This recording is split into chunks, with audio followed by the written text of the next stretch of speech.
What's up, family? If you're new to the channel, hit that subscribe button. Come join the family. If you're already part of the family, I appreciate you for rocking with me. Get this video a big thumbs up. It helps crush that YouTube algorithm. It's totally free. Coming back to you with another video. It looked like Sheryl Swoopes is no longer hating on Caitlyn Clark.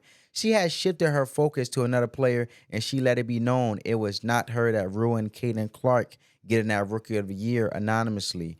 Caitlyn Clark is definitely back in the headlines again in regards to Sheryl Swoopes. Now, and I know a lot of you guys might be tired of hearing about this, but it's not me that keep bringing this thing up in the headlines, man. It is Sheryl Swoopes herself. Now, Sheryl Swoopes appeared on her podcast yesterday, the Queen of Courts or Queen of Courts. I'm telling you right now, she couldn't wait to get back on the air because she dropped a bunch of tea yet again, man, and she let it be known it wasn't her that snubbed Caitlyn Clark, and she feel as if Angel Reese still should have gotten Rookie of the Year. And I'm not making this up, man. She truly believes that Angel Reese still should have gotten Rookie of the Year, even though Caitlyn Clark shattered all the damn records. This is for real. Now, with all that being said, let's check out what she had to say about Caitlyn Clark. Check it out, family. Year near unanimous Rookie of the Year selection.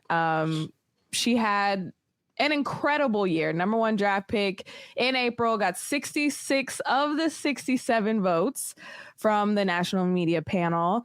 But she just had a historic year, and I think she really separated herself a little bit towards that end of the season. I know Angel Reese got hurt.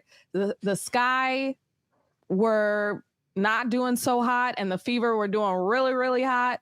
And Caitlyn Clark was a big part of that. She averaged 19 points, WNBA best 8.4 assists, 5.7 rebounds, and 1.3 steals in about 35 minutes per game. She led all rookies in each of those categories except rebounding, which she was third. That Angel and Asia were in that mix. But along with leading in assists, Clark was first in three-pointers, 122, and second in minutes per game of free throw percentage. But Caitlyn Clark, Rookie of the Year, how about it? First of all, you reading all of that just made me tired. I know, right? I'm so happy. I'm so happy she is getting a break. She has been going nonstop for so long. Before I even comment, I do need to clarify some things. Sure. People, PSA. I do not get a vote. Everyone thinks I am that one person who voted for Angel for Rookie of the Year. Nope, it wasn't me. Don't know who it was, but if the person who voted for Asia, 4th place vote last year, would speak up, maybe the person who voted for Angel this year would speak up. I don't know. I'm just saying. So it wasn't me. Just needed to clarify that. But I will say I agree with you.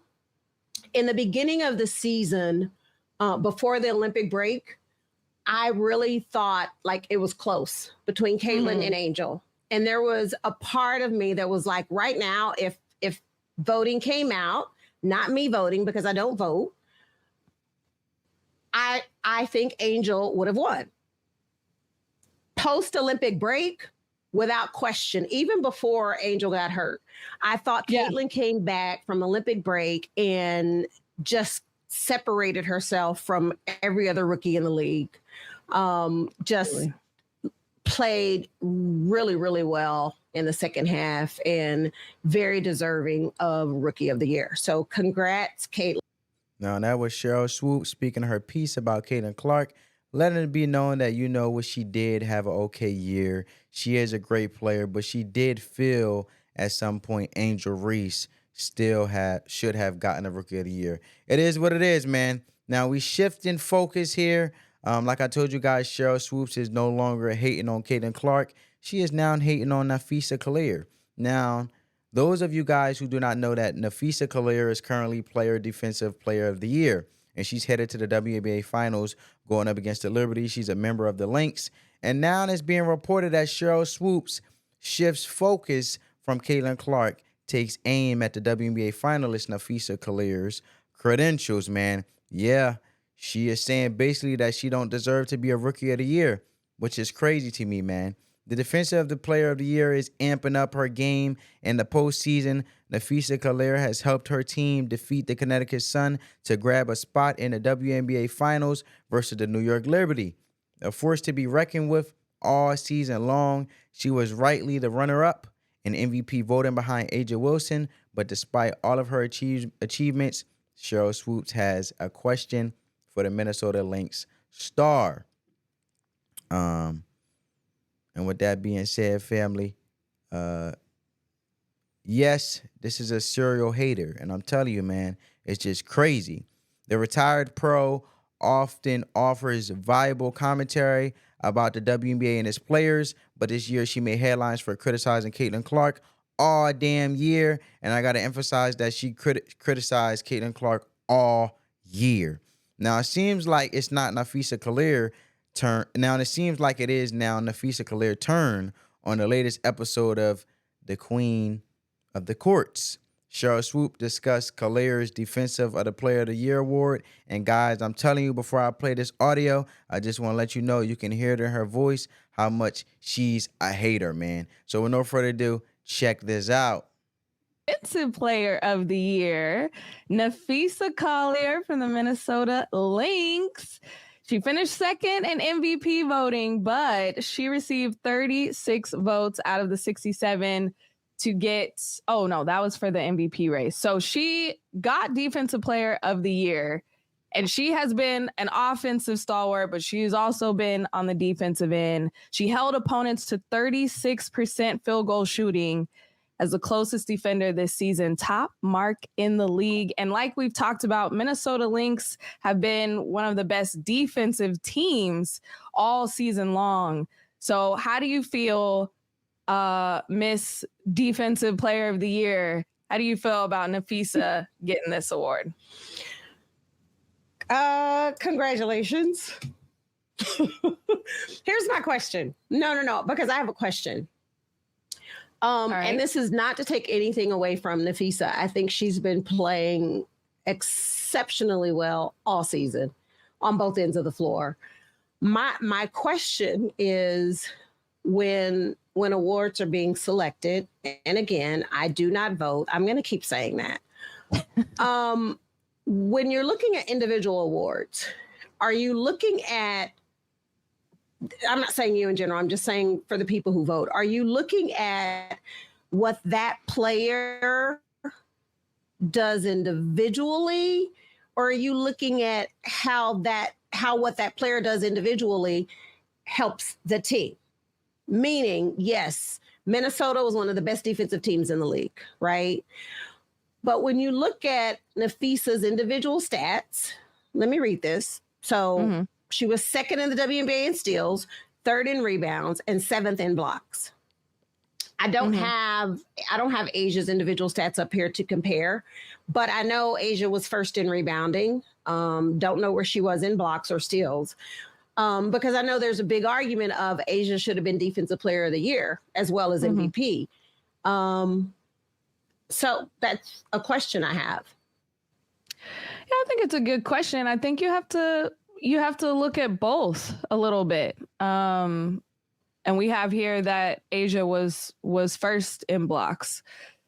I think you have to look at both. I think you have to look at the individual stats, but also how those individual stats affect their team and help their team. And I think Minnesota being the top defensive team helped her in that aspect. Sure. I totally agree with that. Yeah. I think overall though, and I don't even know how to phrase this. Like, Napheesa had such a great season. I guess I'm just happy that she has an individual award to show for it.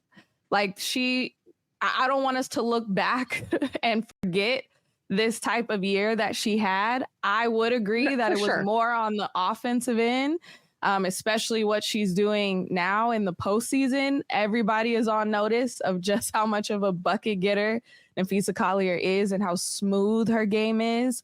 But she's 100%. Also just so lengthy and just everywhere.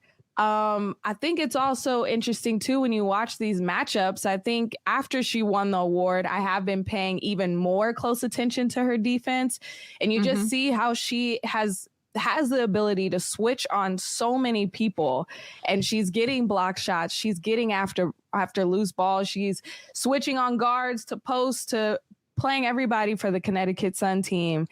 But yeah, I think that has been a hot button topic. You guys heard the audio, man.